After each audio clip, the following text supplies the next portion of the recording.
Paus Fransiskus menjadi salah satu tokoh ternama di dunia yang hidup dengan hanya satu paru-paru. Hal ini juga dialami oleh beberapa tokoh lainnya yang juga memiliki kondisi serupa. Kisah-kisah inspiratif ini menunjukkan bahwa keterbatasan fisik tidak menghalangi Paus Fransiskus dan tokoh lainnya untuk mencapai kesuksesan luar biasa dalam bidangnya masing-masing. Hal ini juga menjadi bukti bahwa kesehatan fisik yang terbatas bukanlah penghalang untuk berkarya dan menginspirasi dunia. Sementara itu, paru-paru bertanggung jawab untuk pertukaran oksigen dan karbon dioksida melalui proses pernapasan. Idealnya, setiap manusia memiliki 2 pasang paru-paru. Namun, dalam beberapa kasus, seseorang dapat hidup hanya dengan 1 paru-paru yang sehat yang dapat memenuhi kebutuhan oksigen dan karbon dioksida tubuh.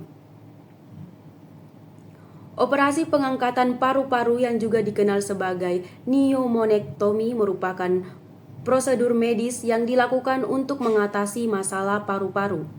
Berbagai tokoh ternama seperti yang dirangkum oleh redaksi duniadiet.com Kamis juga hidup hanya dengan 1 paru-paru.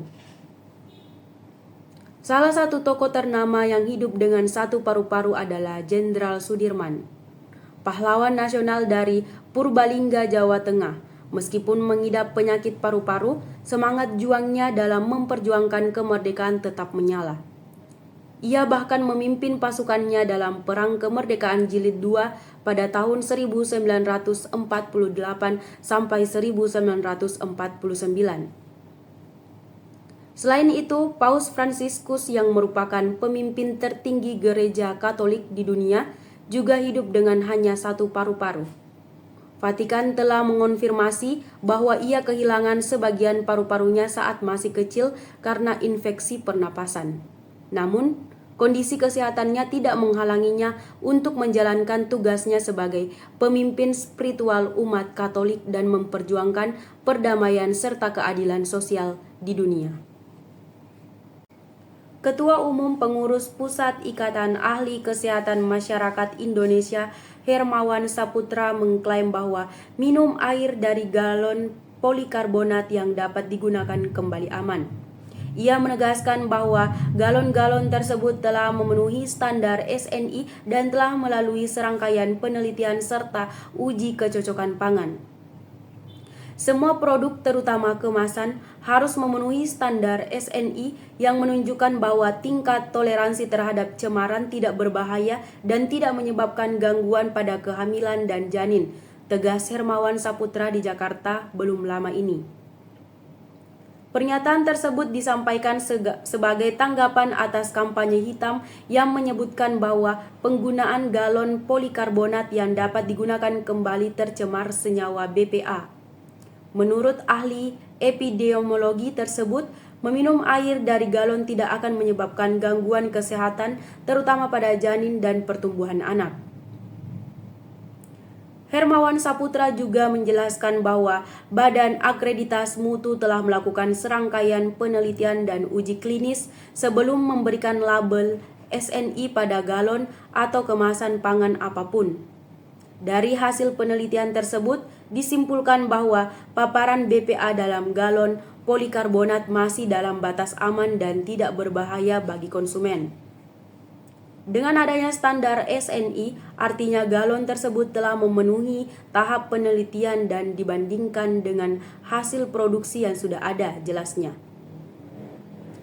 Hermawan juga menyinggung tentang penelitian terkait BPA yang menjadi dasar polemik saat ini. Ia menjelaskan bahwa penelitian mengenai dampak BPA terhadap kesehatan dan penelitian mengenai kandungan BPA dalam galon merupakan hal yang berbeda. Oleh karena itu, tidak relevan jika kedua penelitian tersebut disandingkan atau dijadikan dasar. Pakar Kesehatan Masyarakat dari Universitas Muhammadiyah, Profesor Dr. Hamka Alamsyah Aziz, juga menjelaskan bahwa paparan BPA dalam galon polikarbonat masih dalam batas aman. Artinya, air yang disimpan dalam galon tersebut masih aman digunakan dan tidak berpengaruh pada janin serta tumbuh kembang anak. Guru Besar Departemen Ilmu Kesehatan Anak Profesor Dr. Pustika Amalia Wahidiyat mengungkapkan bahwa kehadiran peer group atau kumpulan anak penyintas kanker dapat memberikan dukungan yang sangat penting dalam menjaga kualitas hidup anak penderita kanker agar tetap sehat. Kadang-kadang anak sulit menerima informasi yang disampaikan oleh orang tua atau dokter mereka. Oleh karena itu, kehadiran peer group yang telah mengalami hal yang sama dapat memberikan pengaruh positif dan membuat mereka lebih percaya, ujar Pustika dalam diskusi daring yang diadakan di Jakarta pada hari Selasa. Pustika juga menekankan bahwa anak-anak yang telah sembuh dari kanker seringkali mengabaikan kesehatan mereka karena merasa sudah sehat dan memiliki kesibukan sekolah. Hal ini dapat menyebabkan mereka rentan terkena kanker lagi. Selain itu, Pustika juga menyarankan agar keluarga sebagai caregiver memberikan dukungan dalam hal pola makan dan gaya hidup sehat, karena seringkali anak-anak ini merasa bosan dengan rutinitas kontrol kesehatan yang harus dilakukan setiap bulan. Anak remaja yang telah sembuh dari kanker juga menghadapi tantangan psikososial yang lebih sulit, karena mereka memiliki lebih banyak kegiatan.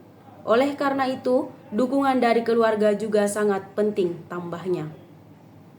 Pustika yang merupakan dokter spesialis hematologi dan onkologi anak juga menjelaskan bahwa anak yang dinyatakan sembuh dari kanker adalah mereka yang telah bertahan selama 5 tahun tanpa kekambuhan. Untuk itu, keluarga perlu memastikan anak tetap menjalani pola hidup sehat agar dapat menikmati kualitas hidup yang baik dan sehat lebih lama.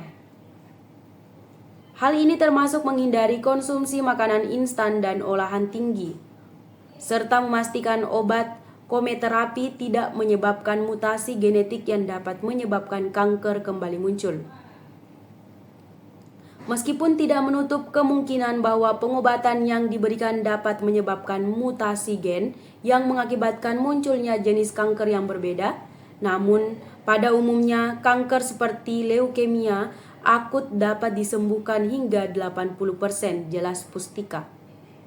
Ia juga menekankan pentingnya menjaga kesehatan mental anak-anak yang telah sembuh dari kanker. Dukungan dan pemahaman dari lingkungan sekitar sangat diperlukan untuk mencegah mereka merasa kesepian dan terisolasi. Demam berdarah merupakan salah satu penyakit yang mengancam nyawa dan menyerang sejumlah wilayah di Indonesia. Pemerintah melalui Kementerian Kesehatan serta seluruh rumah sakit dan fasilitas kesehatan nasional telah mencanangkan target guna meminimalisir penyebaran DBD hingga 2030. Hasil pendataan 3 dari 4 kematian akibat DBD paling banyak terjadi pada anak usia 0-14 tahun. Strategi pencegahan melibatkan ayah dan bunda, khususnya dengan gerakan 3M+, yaitu menguras, menutup, dan mendaur ulang barang bekas serta mencegah gigitan dan perkembangbiakan nyamuk, kata Dr. Sri Wahyu Herlinawati, seorang spesialis anak dalam seminar bertema pentingnya vaksin demam berdarah untuk anak di RS Harapan Bunda, Jakarta Timur belum lama ini. Duniadiet.com, spesialis anak Dr. Sri Wahyu Herlinawati mengungkapkan bahwa pentingnya vaksinasi DBD untuk anak-anak guna mencegah kematian akibat DBD. Penting untuk diingat bahwa semua orang beresiko terkena DBD tanpa memandang usia, tempat tinggal, ataupun gaya hidup mereka. Inilah penyebab mengapa perlindungan komprehensif termasuk kampanye Ayo 3M Plus dan vaksin DBD sangat penting dalam upaya kami untuk melindungi masyarakat. Lanjutnya, Duniadiet.com, Dr. Sri Wahyu juga menambahkan bahwa vaksin DBD harus dibuat dengan standar keamanan yang tinggi dan berdasarkan uji klinis berbasis data, serta dengan jeda 3 bulan untuk vaksin berikutnya. Hal ini penting untuk memastikan efektivitas dan keamanan vaksin bagi anak-anak.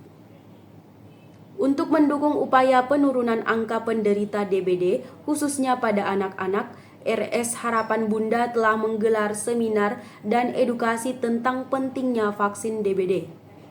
RS Harapan Bunda juga telah dilengkapi dengan layanan khusus vaksinasi DBD bagi para orang tua serta anak-anak dengan fasilitas yang nyaman. Kami juga memberikan keleluasaan bagi para pasien yang menjalani pengobatan di RS Harapan Bunda dengan BPJS Kesehatan dan asuransi lainnya, ujar Gali Raka, Kepala Divisi Marketing dan Humas RS Harapan Bunda.